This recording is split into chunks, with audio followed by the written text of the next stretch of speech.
It's a rare privilege for me to introduce Mr. Knott, whose topic for today is our American heritage. Mr. Walter Knott.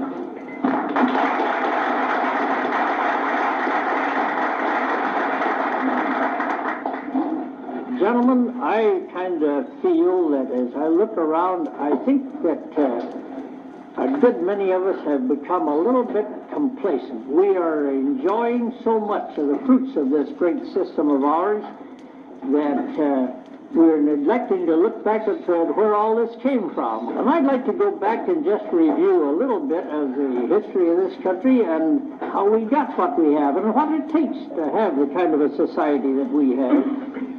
And if I may, I'm going to borrow from one of Ronald Reagan's famous speeches, just a couple of sentences.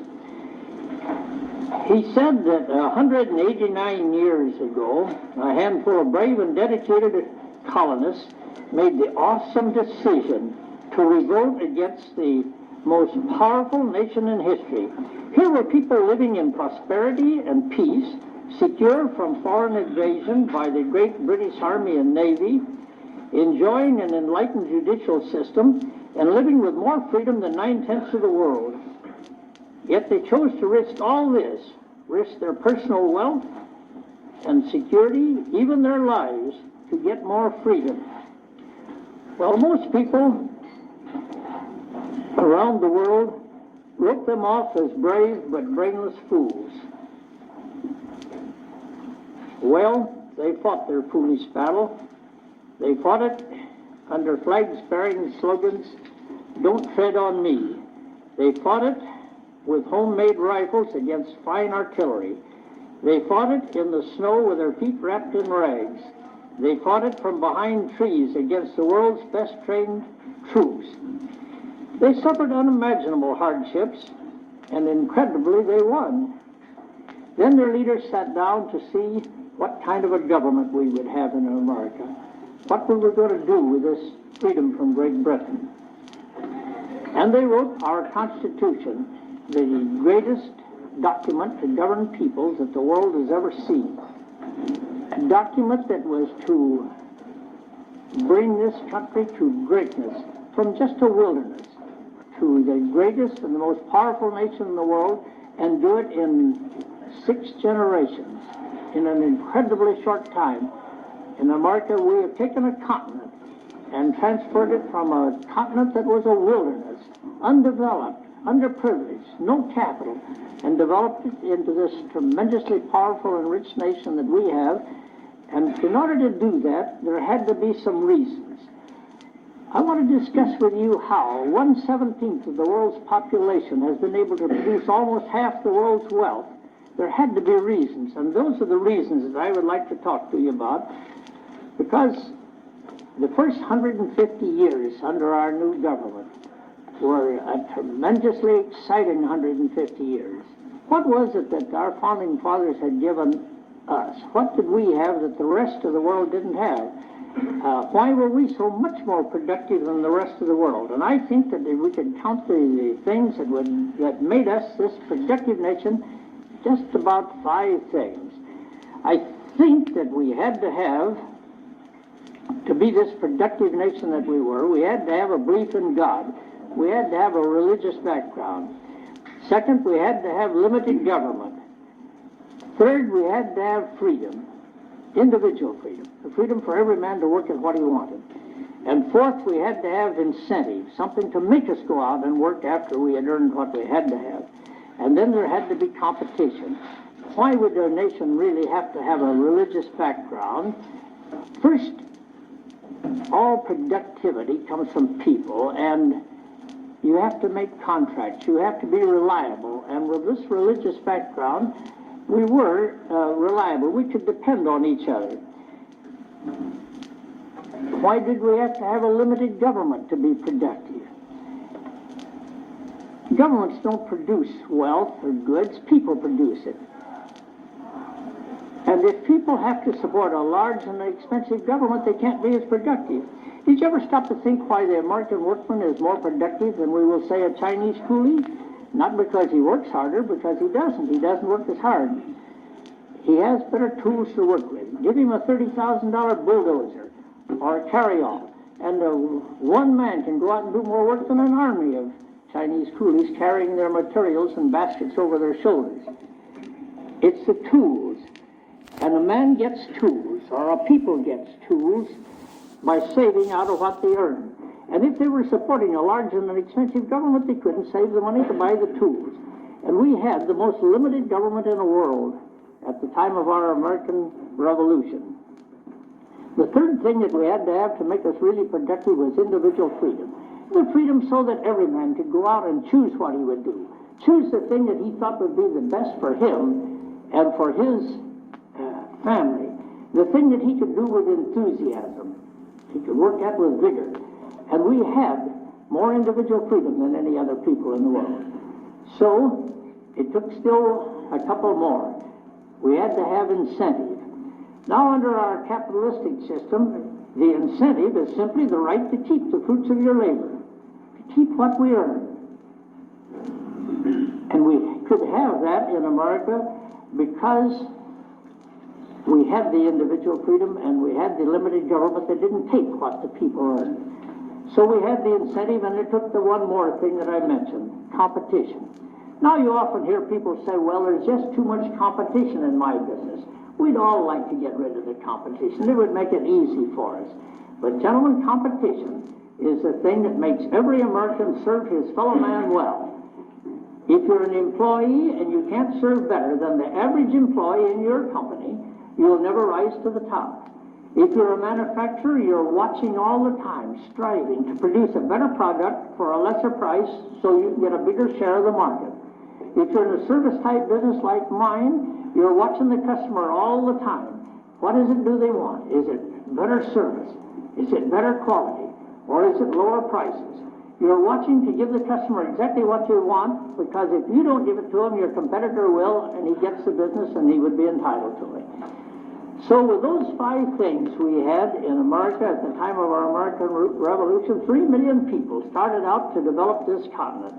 But before I get into that, I have one more thought that I would like particularly to call to your attention. This is a thought that has been expressed by historians and students of government for at least the last 200 years. Practically everybody that's written on the subject at all has voiced this thought in one way or another. Unless some of you people might conceivably get the idea that I'm a Republican, I'm going to quote a Democrat on this.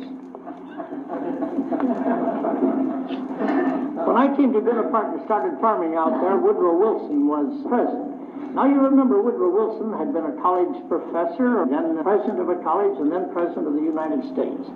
Here's what he had to say on this subject. He said, liberty has never come from government. The history of liberty is the history of the limitations of governmental power, not the increase of it. But let me tell you how Thomas Jefferson put it. He put that same thought in 6 words.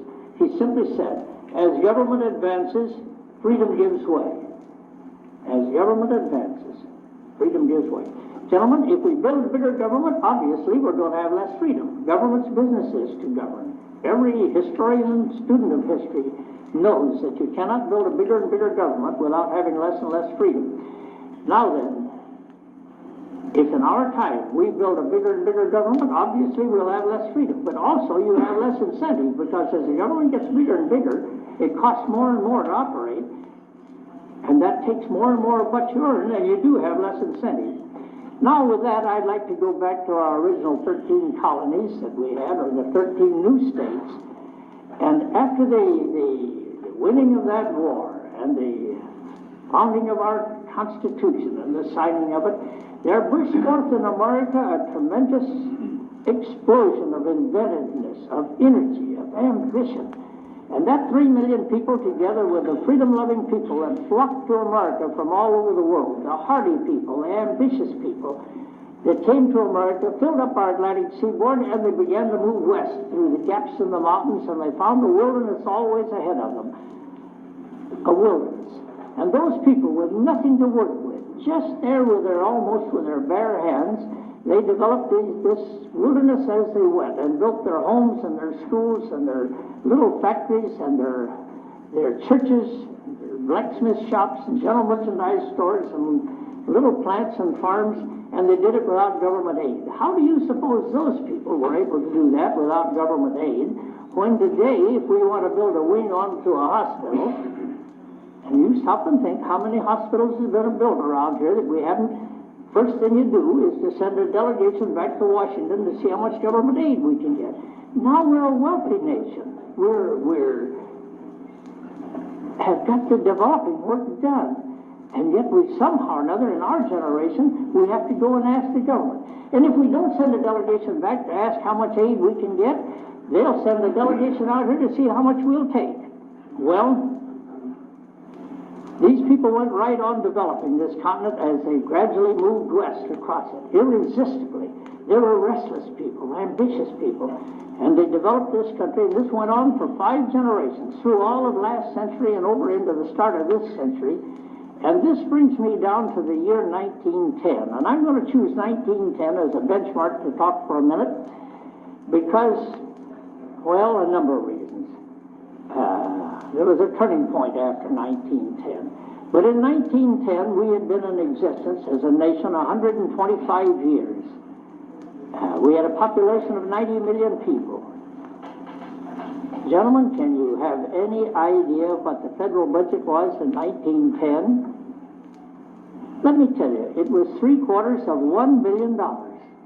For 125 years, we had developed this continent, and we had kept such a very limited government that we were able to govern 90 million people with $750 million. 55 years has passed since 1910, and our population has doubled. What about the budget? Has it doubled, tripled, multiplied by 10 times? No. Our cost of running the government now is over $100 billion. More than 100 times as much to govern twice as many people as it was just a short time ago in 1910. In my adult lifetime, I was 21 in 1910. A brash kid that started out with no education hardly, no capital, no special ability, but a tremendous belief in America. I could only look around in 1910 and see that other people were succeeding, and we had complete freedom to go out and do like they did. And that's a great help in getting it done when you believe in yourself and believe in you can, and when you have the freedom to do it that we had in 1910. Now, but prior to 1910, we had fought several wars in America, and we had built national debts up during those wars. But still, at that time, we were still honest people, and after the war was over and times got good, well, we paid the debts down. Until 1910, we had a debt of $1 billion. 55 years later, our national debt is $325 billion. And gentlemen, there hasn't been 1 hour, day or night, in the last 5 years that we haven't added at least $650,000 to our national debt. Something has happened that's changed our whole thinking about limited government and individual freedom and all these things that made us productive, and it's all come along within the late years.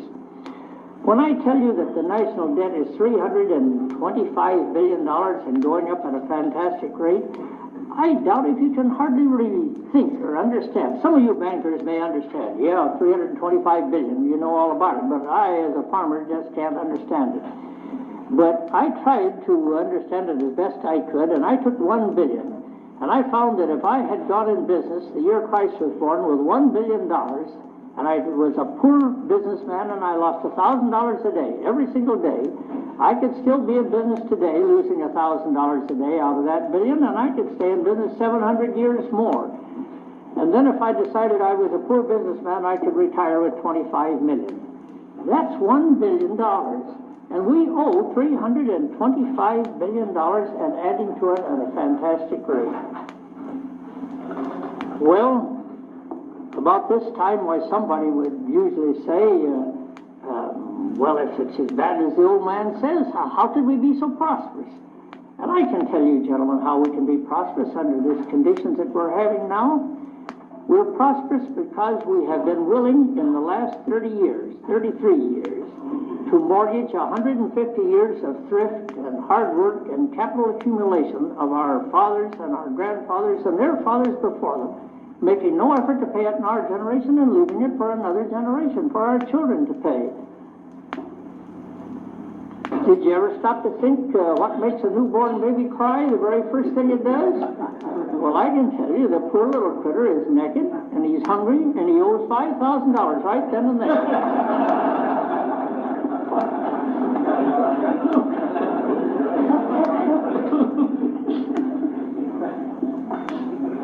And in the last 33 years, we've only balanced our budget 6 times. 27 of the last 33 years, we've gone deeper and deeper in debt. But I told you that we had to be really a prosperous nation, a really productive nation that we had to have limited government and individual freedom. But Thomas Jefferson told you, as we build a bigger government, which obviously we are, that we lost freedoms as the government got bigger. Now you say, well, what freedoms have we ever lost? We're the freest nation in the world, and I believe we are. But we haven't the freedoms that we had when I started out at 21, working for myself, I can assure you. As a farmer for over 50 years, when some farmers began to accept government subsidies, all farmers accepted government controls. Obviously, it was right. We had to have. If we're going to take handouts from the government, we've got to take control from them. It would be the only way it would work. I don't think it works very well anyway. But anyhow, we lost other freedoms, many other freedoms besides that. Well, I'm going to give you an example from how they do get down to little people. I have a friend who has a little business with only 8 employees. The other day, a gentleman walked into his office and says, "Who's the boss of this establishment?" And my friend very proudly said, "I am." The stranger took out a card and handed it to him, and he says, "I'm from the Division of Wages and Hours, and I have some reasons to believe there may be some irregularities in your accounting, in your payrolls. I'll have to see your books." So they spread the books all out for him, and he went through the books with great care, and there were vouchers for everything. Everything was in order, and he couldn't find a thing wrong. And he got through to with the books, and he turned back to my friend, and he says, "I don't see how anybody could be so right about everything." He says, "Because it's so right," he says, "makes me a little suspicious. Maybe you're covering up something. I want to talk to your men." Call them in one by one. So they called the men all in. One had been paid every Saturday night, and they agreed they had. Have they been paid time and a half for all their overtime? And they agreed they had. Had anything been taken out of their checks? And they agreed that nothing but just what the government required, income taxes and Social Security and so on. And he got down to the last man, and he turned back to my friend, and he says, "I just can't understand this. Are you sure this is all the people that work here?" And my friend said, "Yes, that was all." Then he thought a minute, and he said, "Well, now wait. There is just one more. He's not very bright. He opens up in the morning, and he closes at night. He does a few things during the day. His needs are very little. If he has to take his family out on Saturday night, we dip into petty cash and get what he has to have. We've never put him on the payroll." And the agent says, "Aha, I thought so. Call that man, and I want to talk to him." And my friend said, "Mister, you are talking to him." They get down to little people as well as the big steel companies. As government advances, freedom must give way. About 3.5 years ago, I had a government man move into my office. He took a desk in the office, and that man was there for 6 straight months. I will take it back. He did take 2 weeks vacation out of that 6 months. Gentlemen, the best vacation I ever had was while that man was gone. But I'd like to tell you that Mrs. Knott and I had come out there 40-odd years ago, and we had found a piece of vacant land, not a house, tree, or anything on it. And it was land that had never produced enough to pay any income taxes. It was land that had never produced enough to provide employment for as many as 10 people, even during harvest time. And by frugal living, and I can tell you for the first 15 years was there, we lived more frugally than any of the people that are drawing relief checks from Orange County, I can assure you. And we saved and plowed back every dollar that we could. And I know and could see as the years went by that bit by bit we were losing freedoms, we were losing rights or privileges that we had had. But you get used to it. You take this much now, and then you take a little more, and you begin to get used to it. But if you'll stop and think, we came there as tenant farmers, and even though we knew we were losing these things, and I knew that every morning when I went down to the office to work, that the first $3,000 earned that day had to go for federal income taxes every day of the year. besides all the county taxes and state taxes and sales taxes and all the others, but I had to get Uncle Sam $3,000 that day. I knew that, but I still took great pride in it. Here we were, tenant farmers here, and we had been able to do this. We owned the land anyway. We owned the place, even if we had lost a good deal, and we were working a great deal of the time for the government. But when this man moved in, I found out that really we didn't own the place at all. We were being allowed to run the place for the federal government. But this man had more control over the place than we had. I found out that this man could go to our payroll clerk, not to us at all, didn't say a word to us about it, but could go to the payroll clerk and say, what does this man do, and this man, and this man, finding out exactly what every one of them did. And when he found that one of them was doing any anti-communist work, any free enterprise work, any educational work, anybody making talks like I'm making with you today, he would come back to me and say, get him off the payroll. We will not stand for that. And I would say, well, why? Isn't it my money? Can't I? It's more important to me to save the system that made it possible for a couple of tenant farmers to come here and build a place like this. It's more important for me than it is to make a few more dollars. He says, well, of course. And I'd say, isn't it my money we're spending? And he'd say, why, no. Don't you know that you are in a tax bracket above 70%? And when you're spending money for doing these things that you call educational and we call propaganda, you're spending 70 cents of our money for every 30 cents of yours. And we're not going to have our money spent like that. And they took them off the payroll and charged them all back to me with my little 30-cent dollars that was left after taxes to pay, and it cost me $60,000, just like that. Well, I'm going to give you just one more quick example of how I think that we do lose freedoms. These are very simple, and you can find them in your own business. I'll bet you every one of them, you go right back and find these same kind of things in your business. But one morning while that man was there during the 6 months, he walked over to our house. Now, Mrs. Knott and I are both very simple farm people. We don't know anything but hard work, and we have never had any inclination or time to keep up with the Joneses, and we live in the same old house that we built there 35 years ago. He came in and he says, I can't find any place on the books where you're paying rent for this house. And we said, no, we don't pay rent for it, we own it. He says, no, he says, I find it belongs to the Berry Farm, and you forget that we have an interest in the earnings of the Berry Farm, and your employees have to pay rent where they live, and you will have to pay rent for the house. Well, we argued the matter up and down a while, and I saw I was getting nowhere with him. But, gentlemen, I lived with Mrs. Knott for more than 50 years, and I found the gal can be emphatic at times, and this was one of the times. Finally, she shook her finger at him, and she says, now, see here, we will not pay rent for this house. If you charge us rent for it, we'll move out, and we'll put somebody here doing the work that we do, and it'll cost you an awful lot more money than it does for us to live here without rent. Well, they argued it a little while, and finally he said, well, what do you think you'd do that entitles you to live here without paying rent? And we said, well, first, we think we should because we own it. But besides that, why, we open up in the morning, we close at night, we answer the telephone at all hours after 10 o'clock when the switchboard closes. We take care of the place when everybody's gone.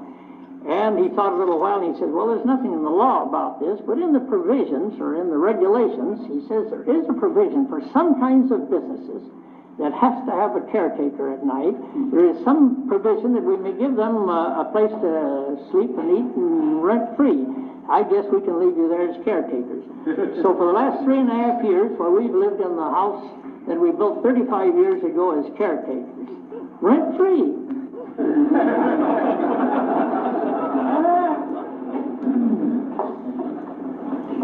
I tell you, these things are very simple, but they seem to me that they prove, as government gets bigger, that you do lose freedoms. Well, I would like to tell you that for me and my family, I would rather leave my children and my grandchildren the opportunity to go just as far as they've got the ambition and the willingness to work, and the capability of going, and leave them freedom than I would to leave them all the money in the world. I have a quotation here from Patrick Henry on that same subject, and he says it a little nicer than I do. He put it this way: if my family have freedom, and I have not given them 1 shilling, they would be rich. If they have not freedom, and I've given them the whole world, they'd be poor. Gentlemen, I think we have come to a time of choosing. I think we're going to have to choose whether or not we're going back to some of these simple things, these things that our founding fathers gave us, the things that made us the productive nation. Whether we're going to have the kind of a government, and whether we're going to control the government or the government is going to control us. I think we have become so prosperous, so complacent, that we have been willing to just let things go and somebody else to run the government for us. I honestly believe that we must begin to spend some of our time in thinking about the kind of government. We've got to make up our minds what kind of government we want, and then we've got to begin to put some of our time in it, or we are going to lose the very things in America that made us the most productive nation in the world. The nation where 1/17 of the population could produce half the wealth. We will not go on and on doing it. You cannot go on and on building this vast debt that we're building and leaving it for another generation to pay. We've gotten by with it for a good many years now ourselves because the day of reckoning hasn't come. But that isn't a very good heritage to leave our children, I'll assure you.